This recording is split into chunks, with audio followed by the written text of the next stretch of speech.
నమస్తే. కథా కాలక్షేపానికి స్వాగతం, సుస్వాగతం. ఈరోజు ఆరో రోజు, ఆరో కథ. సో కథలోకి వెళ్ళిపోదాం. కథ పేరు జ్ఞానోదయం. ఈ కథ చాలా ఇంట్రెస్టింగ్ ఉండబోతుంది. ఈ కథ శివంది. శివం ఒక inter student. So 10th class topper. ఇంటర్లో కూడా మంచి మార్కులు వస్తాయని వాళ్ళ పేరెంట్స్ అన్ని సవలతులన్నీ చేసారు. సో ఎగ్జామ్స్ అయిపోయినాయి. సమ్మర్ హాలిడేస్కి తాత వాళ్ళ ఇంటికి వెళ్ళిండ్రు. ఇంటికాడ వాడిని వదిలేసి తాతకు అప్పచెప్పేసి పోతూ పోతూ అమ్మ ఒక మాట అన్నది శివాన్ని. ఏమన్నది? అరే, నీకు ఏ సవలత్ కావాలంటే ఆ సవలత్ చేసినావు, కానీ ఆ రాజేష్ కంటే ఎక్కువ మార్కులు రావాలి నీకు, లేకపోతే మంచిగా ఉండదు, నువ్వు మంచిగా రాసినావు కదా అని చెప్పేసి వెళ్ళిపోయింది. సో అప్పటి నుండి అసలు శివం ఆడుకోవట్లేదు, అదే దాంట్లో ఉన్నాడు. ఏంట్రా ఇప్పుడు మంచిగా రాసినాం కదా అనేసి వాల్యుయేషన్ చేసుకుంటున్నాడు. క్వశ్చన్ పేపర్ తీసుకొని దీనికి ఇన్ని మార్కులు వస్తాయి, దీనికి ఇన్ని మార్కులు వస్తాయి, ఓకే మంచిగా వస్తున్నాయి అనేసి మంచిగా వేసుకున్నాడు. సో ప్రతి ఒక్క క్వశ్చన్ పేపర్ చూసుకున్నాడు, ఆ టెన్షన్ పడుతున్నాడు. డైలీ అదే పని తాత కూడా అబ్జర్వ్ చేస్తుండేది. So one fine day exam result వచ్చింది. రిజల్ట్ పోయి చూసుకొని వచ్చుకున్నాడు. వచ్చిన తర్వాత రాజేష్ కంటే కాదు, అసలు ఒక సబ్జెక్ట్లో అయితే 35 బార్డర్ మార్కులు పాస్ అయ్యాడు. సో ఇప్పుడు వాళ్ళ పేరెంట్స్ కూడా చూస్తారనేసి ఇది తెలుసు. కానీ మొహం మా పేరెంట్స్ ఎట్లా ఇప్పించుకోవాలి, వాళ్ళన్నీ నాకు సవలతులు చేసినా సరే నేను ఇట్లా ఉన్నాయింది అనేసి చాలా బాధపడేసి ఆ ఊర్లో ఒక గోదావరి ఉంటుంది, ఆ గోదావరి పోయి దుంకేసి సూసైడ్ అటెంప్ట్ చేసింది.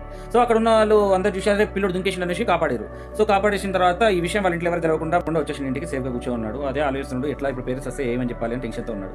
సో ఈ టైంలో వాళ్ళ తాత వాళ్ళ పేరెంట్స్ అందరూ వచ్చేసారు.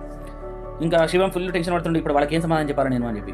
సో ఆ టైంలో వాళ్ళ పేరెంట్స్ మనోడికి ఒక మొబైల్ ఇచ్చారు. అరే గేమ్ ఆడు ఒకసారి, ఈ గేమ్ నీకు ఇష్టం కదా, నీకోసం ఇచ్చిన మనిషి. అసలు ఆ ఎగ్జామ్ ఆ రిజల్ట్ గురించి ఏం మాట్లాడకుండా వీళ్ళు డిఫరెంట్గా గేమ్ ఆడుతున్నారు ఏంద్రా అని అప్పటికి డౌట్ పడుతుంది అడిగి. అసలు ఏమని అంటారా మళ్ళీ ఇదైతే ఆడతాం అనేసి అంటారా అనేసి భయపడుతున్నాడు. అయితే అప్పుడు తాత నేనే తీసుకొచ్చిండ్రా ఆడు అని చెప్పేసి ఒక లెవెల్ ఆడతాడు, దాని తర్వాత నెక్స్ట్ లెవెల్కి వెళ్తాడు, దాని తర్వాత నెక్స్ట్ లెవెల్కి వెళ్తుంటాడు. అయితే దాని తర్వాత ఒక దాంట్లో ఓడిపోతాడు. వెంటనే తాత ఫోన్ గురించి చేసుకుంటాడు ఓడిపోయినట్టు. మొబైల్ పడగొట్టేద్దామా అనేసి.